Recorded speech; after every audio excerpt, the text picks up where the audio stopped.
So I got plenty of bandwidth. Too bad you can't get that to the home. Yeah, it would be nice if I could get that to home. So it's kind of goofy how that big bandwidth, it starts out really high and then it falls back a little bit and then bounces all over the place until it stabilizes. I never understood. Now the upload will be faster. I think it takes into consideration the traffic going across the current time. Well, sure. But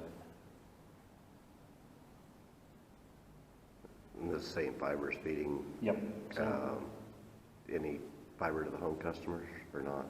They have business customers at the current time. Fiber to the home, they're not going to actually turn up until next year. Okay. So you can see we got plenty of bandwidth to the same to those radios. So and it's still active. I'm here with Steve Barnes from New Lisbon Telephone Company in Hagerstown, Indiana. You can see the water tower right behind us where he's got equipment mounted. Mm-hmm.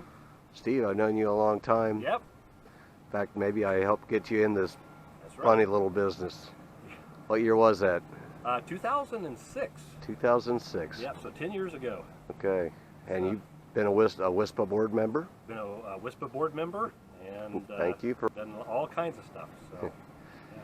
Now with New Lisbon Telephone, and we're doing trials for Baicells on this equipment. So.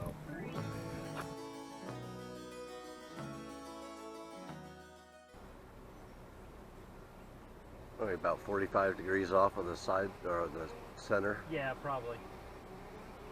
It's a 90-degree sector. I believe so. Whatever the standard KP performance ones were. Now, this is the thing that's always weird. I get a good 28 MCS, and the upload is well, I guess there it says 9. It jumped from 0 to 9. So I'll go back through and run a speed test. Net.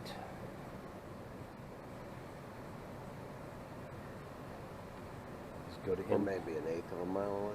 Oh yeah, yeah, about that. Bridge max. Clear line of sight.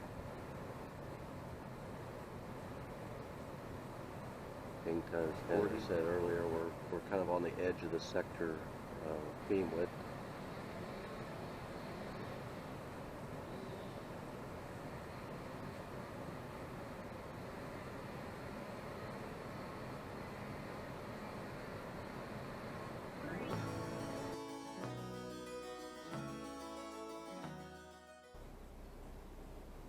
A little bit of a hill in front of us, some trees. Is it open after you get through these first trees? No, there's another group of there's woods most of the way past that. Okay. Let's see. Okay, so our in the unit, and I go to the network to really see it well, and LTE settings. Okay, now we've got a 14. What's the C on IR? 9 dB. Okay. Okay. That's like your signal to noise ratio. Yep. So if I go through, I would Test take again. that all day long. 21.77. It's definitely a non-line of sight shot. And I may not be pointed in the direct, but Right. direction. But if we look back again, my upload MCS is only 5. So How you know, often is that page refreshed? Do you know? I don't know. It could be more often. But if you look up here, I've only got 1 bar 4G. Yeah. Okay. But again, with that, I still got 21 by almost 3/4 of a meg.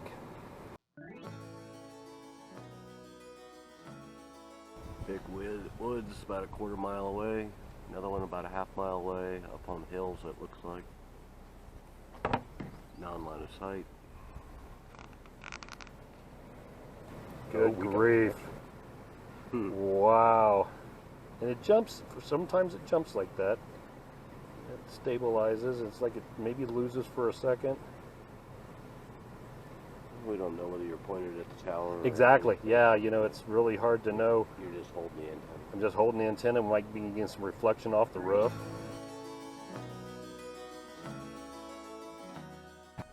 Okay, we're at another site in Hagerstown, looking right down the street. The water towers are probably about 3/4 of a mile away, right through all these trees that are lining the street. But it's a beautiful little street. On a speed test, Steve. Last one we did was 60 meg.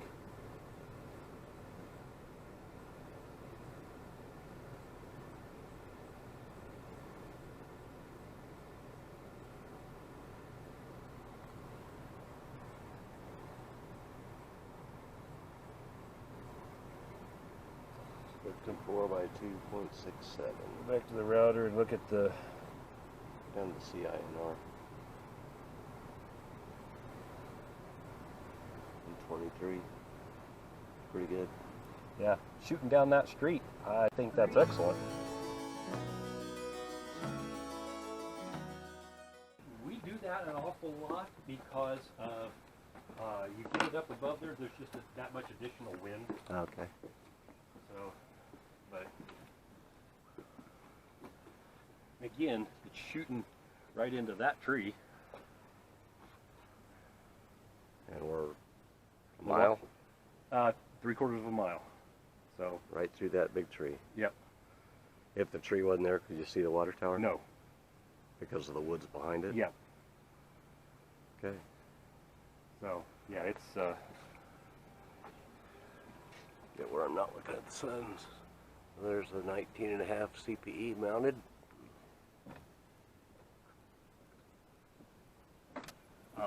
about 25 by 3. Okay.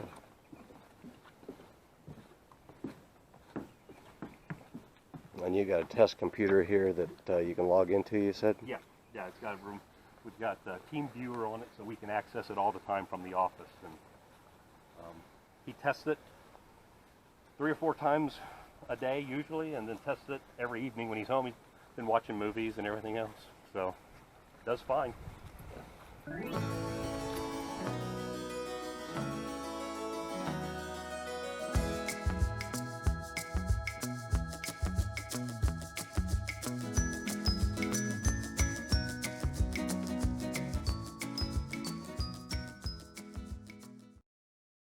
can actually see the tower this time, Steve. Just to the right of the right side of that house. You see the top of the water tower sticking up. Between the house and the there are hills and trees everywhere here.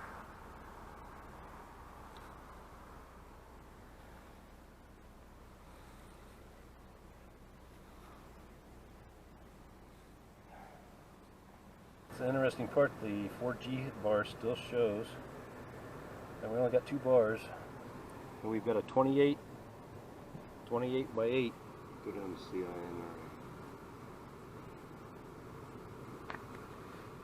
What is it? 23. 23. You know, what's amazing to me is you have line of sight here. You didn't have a mile farther up the road. You're getting almost identical speed test, I think, aren't you? Pretty close.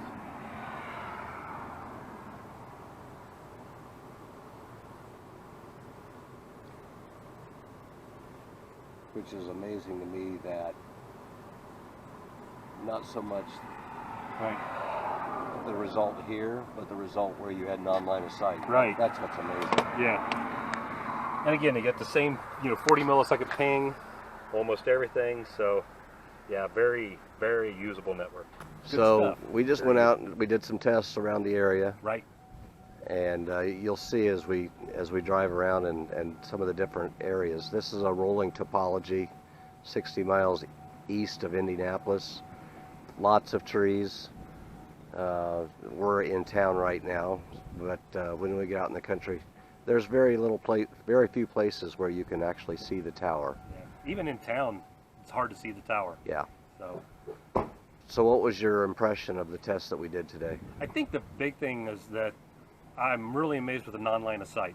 The non-line of sight is really very good. I mean, we've got places where we couldn't get 242, and we were getting 20, 25 meg easy. We got a test site that we have a system up on. It's been up on for a couple of days. Every time we test it, we get about 25 meg by 3. So it's doing really good. We just went out for, about 4 miles and got non-line of sight and was getting, what, 50 meg there. And it probably was near line of sight. We just couldn't see the tower. Right. And then we drove up a mile and could see the tower, and we were getting 60 meg there. So, very consistent on the ping times. So the latency is consistent no matter which one it is. Whether it's low speed or high speed, it's always right around 40 milliseconds.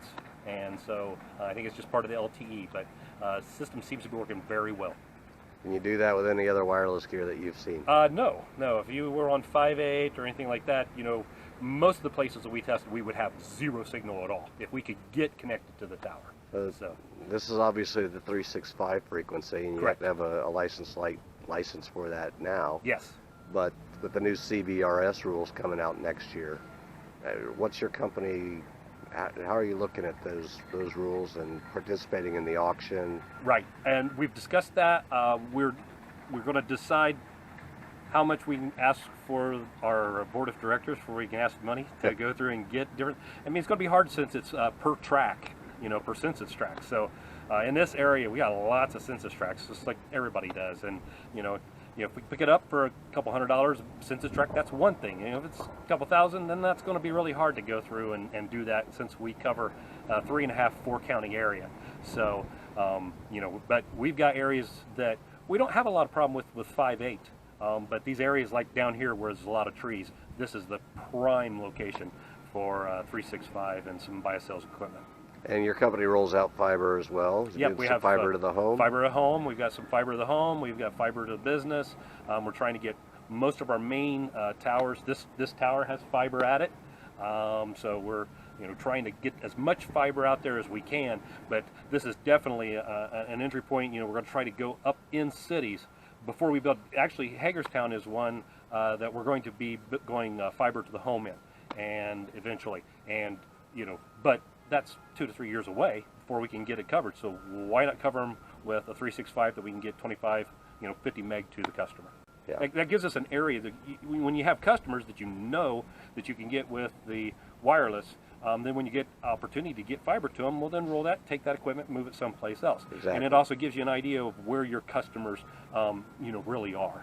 That's the nice thing about wireless equipment is you Yep. can move it. You can move it. That's exactly You right. can move it from place to place, and when you're done with it in one town, you move it to another. So Steve, Exactly. you made some suggestions when we were driving around and you were doing some testing and everything about the current software on the base or the client units. Yep. And how you thought they should be organized a little bit better. Can you elaborate on that? Yeah, I think the biggest thing was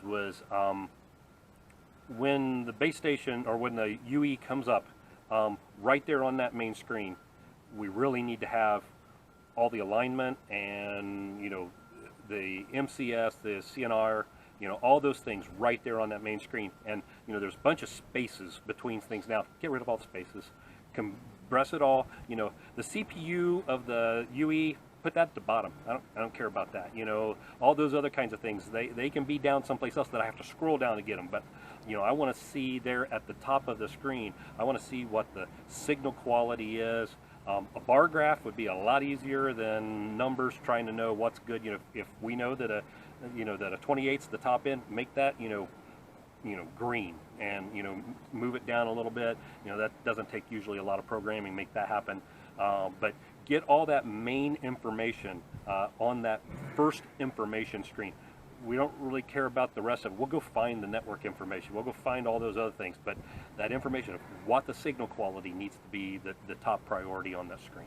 And the signal quality ought to be live or refresh, as or what? fast as it can possibly be. Okay. 1 to 2 seconds at a minimum. Because when you're aligning the thing, Exactly. you're waiting 3 to 10 seconds for it to catch up. We may have swept a whole bunch of an area during that time period. And again, a beeping would be great on, you know, if there's an app that you could get and put it on your phone, that you could go through and see that stuff. Because if a guy's up on a tower, even if he has, you know, some kind of a little wireless device that he's plugged into it with a battery, he's up on a tower and he can look at it on his phone and hear it beeping.